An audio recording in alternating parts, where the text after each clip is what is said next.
প্রিয় শিক্ষার্থী বন্ধুরা আসসালামু আলাইকুম। স্বাগতম জানাচ্ছি বাংলাদেশ শিক্ষাবার্তার নতুন একটি ভিডিওতে। 2025 সালের এসএসসি পরীক্ষার্থীরা, আজকের এই ভিডিওতে তোমাদের এসএসসি পরীক্ষার্থীদের খাতা কিভাবে দেখা হবে বা টিচাররা কিভাবে খাতা দেখছে সেই বিষয়টি উপস্থাপন করব। তো তোমরা যারা ভিডিওটি দেখতেছো প্রথম থেকে শেষ পর্যন্ত দেখতে থাকো, কারণ আজকের এই ভিডিওতে তোমরা যদি পুরোপুরি ভিডিওটি না দেখো তাহলে কিন্তু তোমরা পুরোপুরি বুঝতে পারবে না। তো তোমাদের অবশ্যই প্রত্যেকটা শিক্ষার্থীর উচিত এ সম্পর্কে অবহিত হওয়া, এই সম্পর্কে জ্ঞান রাখা। তো যাই হোক, তোমরা যারা ভিডিওটি দেখতেছো প্রথম থেকে শেষ পর্যন্ত দেখতে থাকো এবং আমাদের চ্যানেলটি যারা এখনও সাবস্ক্রাইব করে রাখো নাই, আমাদের চ্যানেলটি সাবস্ক্রাইব করে রাখো এবং পাশে থাকা বেল আইকনটি বাজিয়ে দাও, কারণ তোমাদের এসএসসি পরীক্ষার সকল ধরনের টিপস, সকল ধরনের তথ্য, পাশাপাশি তোমাদের পরীক্ষার সাজেশন এবং পরীক্ষার পর তোমাদের রেজাল্ট, কলেজে ভর্তি, সমস্ত তথ্যগুলো কিন্তু আমাদের চ্যানেল থেকে তোমরা পেয়ে যাবা। তোমাদের অন্য কোথাও খুঁজতে হবে না, অন্য কাউকে জিজ্ঞেস করতে হবে না। তোমাদের যখন যেটা প্রয়োজন সেটাই কিন্তু তোমাদের ভিডিওর মাধ্যমে উপস্থাপন করে তোমাদের মাধ্যমে কিন্তু জানিয়ে দিব। তো তোমরা যারা এখন আমার চ্যানেলটি সাবস্ক্রাইব করে না, অবশ্যই সাবস্ক্রাইব করে রাখবে এবং পাশে থাকা বেল আইকনটি বাজিয়ে দিবা, যাতে নতুন ভিডিও আপলোড করার সাথে সাথে সেটি তোমাদের নোটিফিকেশনে চলে যায়। সো আসলে মূল বিষয়ে চলে আসি। তো তোমাদের প্রথমে আলোচনা করি তোমাদের পরীক্ষার যে প্রশ্নপত্রটা সেটা বা তোমাদের উত্তরপত্রটা সেটা প্রথমে কিভাবে আসে সেই বিষয়টি প্রথমে আলোচনা করি, তারপরে তোমাদের ধাপে ধাপে আলোচনা করব। তো তোমরা যে পরীক্ষাগুলো দিচ্ছ, অর্থাৎ তোমাদের ইতিমধ্যে কিন্তু বাংলা প্রথম পত্র পরীক্ষাটা শেষ হয়ে গেছে, সামনে তোমাদের ইংরেজি প্রথম পত্র পরীক্ষা। তো তোমাদের এই পরীক্ষার যে খাতাগুলা বা পরীক্ষার উত্তরপত্র, প্রশ্নপত্র, এগুলা কিন্তু কয়েকদিন আগেই, অর্থাৎ তোমাদের ধরো 4-5 দিন আগেই কিন্তু এগুলা থানায় এসে কিন্তু সংরক্ষিত অবস্থায় থাকে, কারণ থানা ব্যতীত অন্য কোনো জায়গায় কিন্তু সংরক্ষণ করে রাখা সম্ভব না। সেখানে হামলা হতে পারে, ডাকাতি হতে পারে, এজন্য থানাতে নির্দিষ্ট সুরক্ষিত একটা জায়গায় কিন্তু এই প্রশ্নপত্র এবং উত্তরপত্রগুলা রাখা হয়।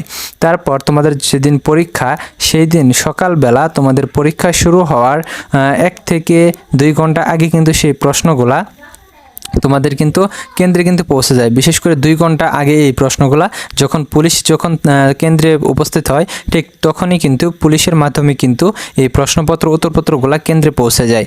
তো কেন্দ্রে পৌঁছানোর পর তারপর তোমাদের পরীক্ষা শুরু হয়। তো পরীক্ষা শেষ হওয়ার পরে এই প্রশ্নপত্র এবং উত্তরপত্রগুলা শিক্ষকরা কি করে, শিক্ষকরা ম্যাচিং করে যে সঠিকভাবে পরীক্ষা হয়েছে কিনা, তারপরে তোমরা যে কজন শিক্ষার্থী উপস্থিত হওয়ার কথা সেই কজন শিক্ষার্থী উপস্থিত হয়েছে কিনা, বা যে কয়জনের উপস্থিতি আছে সে কয়টি খাতা আছে কিনা, এগুলো সবকিছু হিসাব নিকাশ করে তারপরে কিন্তু পুনরায় সেই খাতাগুলো কিন্তু ওই দিনই থানায় পাঠিয়ে দেওয়া হয়। এবং থানায় পাঠিয়ে দেওয়ার পর সেগুলা কিন্তু আর ওখানে কিন্তু আর রাখা হয় না, সেখান থেকে সরাসরি কিন্তু শিক্ষা বোর্ডে পাঠিয়ে দেওয়া হয়। তবে তোমরা শিক্ষার্থীরা যদি ঢাকা শিক্ষা বোর্ডের অধীনে থাকো তাহলে সেই খাতাগুলা কিন্তু ঢাকা শিক্ষা বোর্ডে পাঠিয়ে দেওয়া হবে, ময়মনসিংহ শিক্ষা বোর্ডে হলে ময়মনসিংহ শিক্ষা বোর্ডে পাঠিয়ে দেওয়া হবে, রাজশাহী শিক্ষা বোর্ডে হলে রাজশাহী শিক্ষা বোর্ডে পাঠিয়ে দেওয়া হবে। এবং সেই খাতাগুলা শিক্ষা বোর্ডে যাওয়ার পর সেখানে প্রক্রিয়াকরণ করে সেটা কিন্তু অন্য শিক্ষা বোর্ডের টিচারদের কাছে পাঠিয়ে দেওয়া হয়। এবং এই খাতাগুলা পাঠিয়ে দেওয়া হয় খুবই দ্রুত, কারণ হচ্ছে যে তোমাদের পরীক্ষার রেজাল্টটা কিন্তু 2 মাস পরেই কিন্তু দেওয়া হয়। এতগুলা খাতা দেখতে অনেক সময় লাগে, তারপরে তোমাদের শিক্ষা বোর্ডের অনেক কাজ রয়েছে, সমস্ত কিছু মিলিয়ে কিন্তু অনেক একটা সময়ের প্রয়োজন।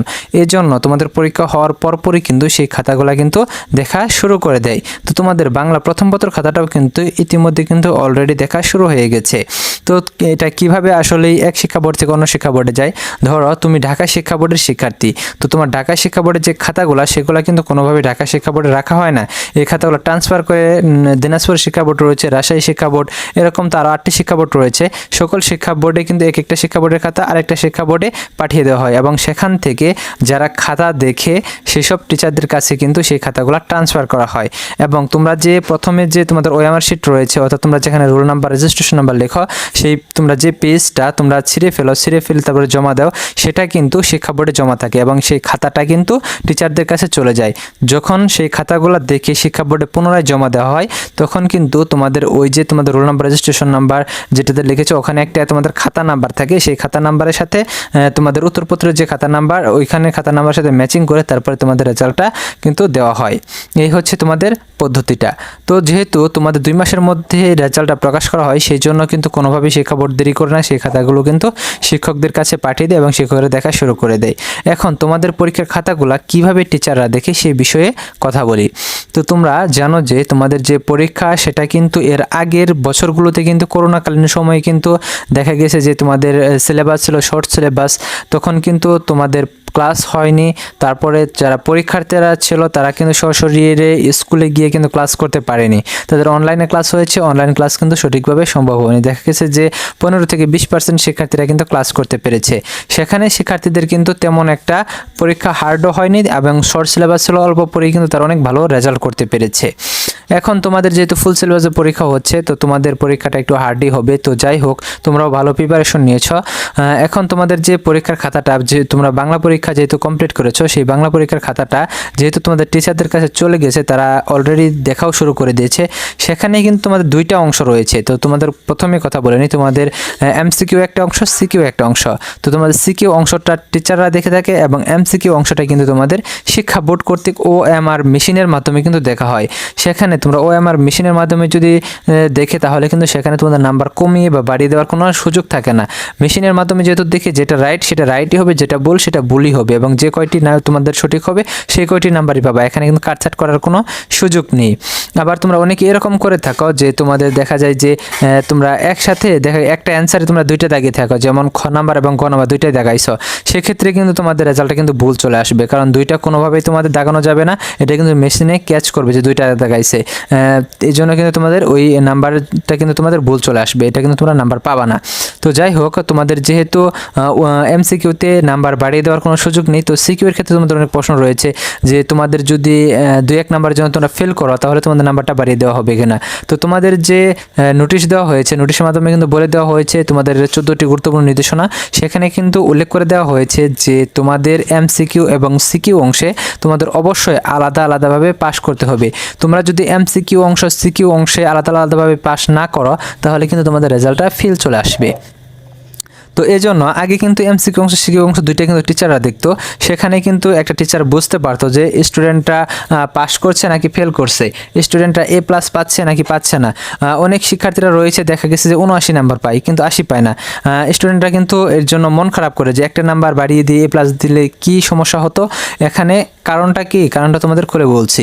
এখানে হচ্ছে যে টিচাররা যেহেতু সিকিউ অংশ খাতা দেখে, সিকিউতে যদি তোমরা 60 নাম্বারের উপরে পাও, ধরো তোমরা 70-এর মধ্যে 60 নাম্বার পেয়েছ, এবং তোমরা এমসিকিউতে কত পেয়েছ, এমসিকিউতে তোমরা 30-এর মধ্যে 19 নাম্বার পেয়েছো, এখানে কিন্তু তোমাদের একটি নাম্বার ঘাটতি থাকছে। তো সিকিউ অংশ যেহেতু টিচাররা দেখছে, টিচার তো ভাববে যে তুমি যেহেতু 60 নাম্বার পেয়েছো, এমসিকিউতে তোমাদের 25 নাম্বারের উপরে থাকবে, তাহলে তো অনায়াসে তোমাদের 85 নাম্বার হয়ে যায়, তাহলে তোমাদের A+ চলেই আসবে। এই জন্য কিন্তু টিচার যেহেতু এমসিকিউ এর খবর জানে না, সেজন্য তোমাদের 1 নাম্বার দিয়ে তোমাদের A+ পাইয়ে দিতে পারে না, এটা টিচারের কোনো সুযোগ থাকে না। আবার এমসিকিউতে দেখো তোমাদের যেহেতু 10-এ পাস, তোমরা যদি 9 পাও, এখানে কিন্তু তোমাদের 1 নাম্বার বাড়িয়ে দিয়ে পাস করে দেওয়ার কোনো সুযোগ নেই, এখানে কিন্তু তোমাদের ফেলই চলে আসবে। তো যাই হোক, তোমরা বিস্তারিত জানতে পারলা যে আসলে তোমাদের এমসিকিউ এবং সিকিউ অংশে কিভাবে নাম্বার দেওয়া হয় এবং মানবন্টন করা হয়। তো তোমাদের আরেকটা বিষয় হচ্ছে যে এই যে তোমাদের প্রশ্নগুলো যে তোমরা লিখেছো, সামনে যে তোমাদের পরীক্ষাগুলো রয়েছে, সেখানে তোমরা আরও পরীক্ষা দিবা, সেখানে তোমাদের প্রশ্নগুলো কিভাবে লিখলে তোমরা নাম্বারটা বেশি পাবা আর কি কি বিষয়গুলো তোমাদের মনে রাখতে হবে, সেই বিষয়গুলো একটু কথা বলি। তো তোমরা জানো যে তোমাদের সৃজনশীলে সাধারণত 4টি প্রশ্ন থাকে, ক থেকে ঘ নাম্বার পর্যন্ত। তো তোমরা শিক্ষার্থীরা যদি ক নাম্বার এবং খ নাম্বারটা অনেক ভালোভাবে লিখতে পারো, তাহলে দেখা যাবে যে তোমাদের ওই সৃজনশীলে কিন্তু 8 থেকে 9 নাম্বার পাওয়ার সম্ভাবনা অনেক অনেক বেশি। কারণ টিচাররা কিন্তু গ নাম্বার এবং ঘ নাম্বার প্রশ্নের উত্তরটা কিন্তু বেশি একটা দেখে না বা দেখার সময় পায় না, তারা কি করে ক নাম্বার প্রশ্নের উত্তরটা দেখে এবং খ নাম্বার প্রশ্নের উত্তরটা দেখে। এই দুইটা যদি তোমরা ভালোভাবে লিখতে পারো, তাহলে টিচার বুঝতে পারে যে তোমরা গ নাম্বার এবং ঘ নাম্বার প্রশ্নের উত্তরটাও সঠিকভাবে লিখতে পেরেছ, এবং গ নাম্বার এবং ঘ নাম্বার প্রশ্নটা কতটুকু উত্তর লিখেছ, তারপরে তোমরা সিস্টেম অনুযায়ী লিখেছো কিনা, উদ্দীপক এবং পাঠ্য বইয়ের আলোকে লিখেছো কিনা, এগুলা কিন্তু টিচাররা কিন্তু চোখ বোলালেই কিন্তু বুঝে যেতে পারে যে একটা স্টুডেন্ট কতটুকু লিখতে পেরেছে। তো যাই হোক, আরেকটা বিষয় তোমাদের লক্ষ্য রাখতে হবে, যেহেতু তোমাদের গ নাম্বার এবং ঘ নাম্বারে 3 নাম্বার এবং 4 নাম্বার দেওয়া থাকে, এখানে তোমাদের যদি তোমরা অনেকে দেখা যায় যে ওয়ার্ড ভুল করো, মিনিং ভুল করা, তো ওয়ার্ড যদি তোমরা ভুল করো, তাহলে প্রত্যেকটা ওয়ার্ডে কিন্তু তোমাদের নাম্বার কাটা হয়। তো তোমাদের 3টা ওয়ার্ড যদি তোমরা ভুল করে থাকো, মানে বানান ভুল লেখো, তাহলে কিন্তু তোমাদের 1টি নাম্বার কাটা হবে। তো যেহেতু তোমাদের এমনিতেই গ নাম্বার এবং ঘ নাম্বারে দেখা যায় যে তোমাদের 3 নাম্বার বা 4 নাম্বার ফুল দেয় না, 2 নাম্বার দেয়, অথবা তোমাদের ঘ নাম্বারে 3 নাম্বার দেয়, এরকম দিয়ে থাকে। সেখানে যদি তোমরা 3টি ওয়ার্ড ভুল করে থাকো, তাহলে কিন্তু তোমাদের 1টি নাম্বার কেটে দেওয়া হবে, এক্ষেত্রে তোমরা 2 নাম্বার পেয়ে যাবে। আর গ নাম্বারের ক্ষেত্রে তোমাদের 1 নাম্বার পেয়ে যাবে। তাহলে কিন্তু ওই সৃজনশীলে তোমাদের রেজাল্টটা কিন্তু মানে তোমাদের যে নাম্বারটা সেটা কিন্তু তোমরা ভালো পাচ্ছ না। সেক্ষেত্রে তোমাদের এটা অবশ্যই খেয়াল রাখতে হবে যাতে তোমাদের বানানগুলো যাতে ভুল না হয়, এই জন্য তোমাদের পর্যাপ্ত সময় রেখে কিন্তু তোমাদের রিভিশন দিতে হবে।